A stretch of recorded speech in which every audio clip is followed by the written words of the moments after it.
Hello Bartram Trail, this is Adam Regalis. Today we're going to be doing the Bartram Rant. We will rant about various topics and problems concerning you and the rest of the school. This week's topic, the vending machines. They are horrible.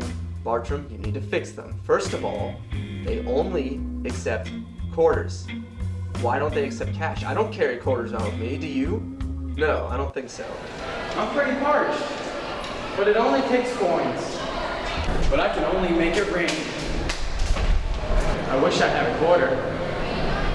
I've got a quarter. Right here. Second of all, why is the soda so fizzy? The drop can't be as bad as Kim Kardashian's career. I mean, come on, it can't fizz that much.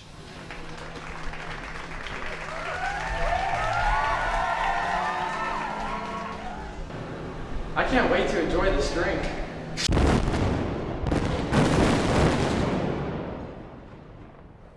See what I mean, Bartram? It's a problem. Fix it! I'm Adam Regalis, and we'll see you next week. Hey!